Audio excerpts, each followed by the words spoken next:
Megastar Chiranjeevi victory Venkatesh నటించిన మనశంకర్ వరప్రసాద్ గారు చిత్రం 50 రోజులు పూర్తి చేసుకున్న సందర్భంగా తూర్పుగోదావరి జిల్లా రాజమహేంద్రవరంలోని విజయోత్సవ వేడుకలు నిర్వహించారు. వేడుకల్లో మంత్రి కందుల దుర్గేష్ హాజరై అభిమానుల్లో ఉత్సాహాన్ని నింపారు. చిరంజీవి సినిమా అంటేనే బాక్స్ ఆఫీస్ రికార్డులు బద్దలవుతాయని ఈ చిత్రం అద్భుత విజయం సాధించడం ఆనందంగా ఉందని తెలిపారు. CM Chandrababu, deputy CM Pawan Kalyan నేతృత్వంలో కూటమి ప్రభుత్వం రాష్ట్రంలో అద్భుత ప్రగతి సాధిస్తుందని మంత్రి దుర్గేష్ వివరించారు.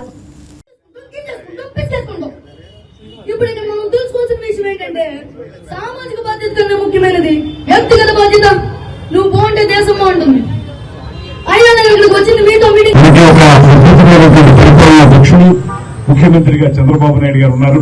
అదేవిధంగా ఉప ముఖ్యమంత్రిగా మనందరం గర్వపడేటువంటి అంశం ఏంటంటే పవన్ కళ్యాణ్ గారు.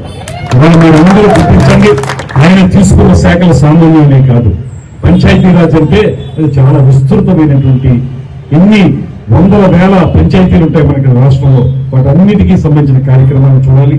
దాంతోపాటు RWS రూరల్ వాటర్ సప్లై, మనకి జరిగే గ్రామీణ నీటి సరఫరా కార్యక్రమం, దాంతోపాటు అటవీ శాఖ అది మరింత విస్తృతమైనది.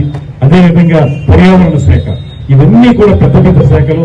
వీటి మీద ఆయన చేస్తున్నటువంటి అద్భుతమైన ప్రగతిని మనందరం కూడా గుర్తించండి.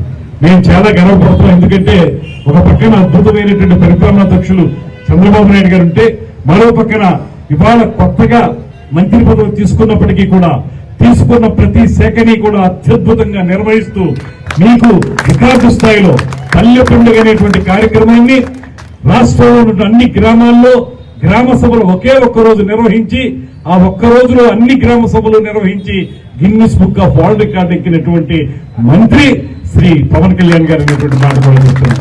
అందుకే అనిపిస్తుంది నాకు, నేను ఎప్పుడో చాలా కాలం క్రితం చెప్పాం, రాజకీయాల్లో చాలా కాలం నుంచి నేను ఉన్నా కూడా 2018లో ఈ పార్టీలో జాయిన్ అయిన తర్వాత 2019లో అందరం పోటీ చేసి ఓడిపోయినప్పుడు కూడా ఒకే ఒక్క మాట పవన్ కళ్యాణ్ గారి సమక్షంలో చెప్పాం. నెగ్గడం ఓడడం అనేది వేరే విషయం, కానీ ఎటువంటి పరిస్థితుల్లోనూ కూడా ఈ జీవితాంతం రాజకీయాల్లో ఉన్నంత వరకు కూడా పవన్ కళ్యాణ్ గారు వెనకాలే ఉంటారనేటువంటి మాటని మేము చెప్పాం.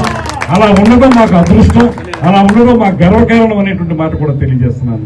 ఒక అద్భుతమైన వ్యక్తి, చెప్పే మాటకి చేసే పనికి పూర్తి స్థాయిలో పొంతనుండేటువంటి నాయకుడు పవన్ కళ్యాణ్ గారు. అటువంటి పవన్ కళ్యాణ్ గారి నేతృత్వంలో రాబోయే రోజుల్లో మరిన్ని అద్భుతమైన కార్యక్రమాలు జరుగుతాయని మనస్ఫూర్తిగా నమ్ముతూ, విజయం సాధించలేదు అనేటువంటి మాట చాలా సందర్భాల్లో చాలా మంది అన్నారు. రావటం ఒక్కొక్కసారి లేట్ వచ్చేమో కానీ రావటం మాత్రం పక్క అనే విధంగా మనం అధికారంలోకి వచ్చాం, అధికారంలో భాగస్వాములు అయ్యాం.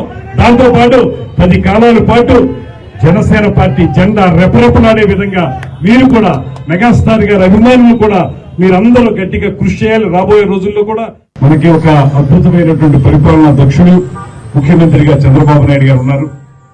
ఈ వీడియో మీకు నచ్చినట్లయితే లైక్ చేయండి, షేర్ చేయండి, మా ఛానల్ కి సబ్స్క్రైబ్ చేయండి.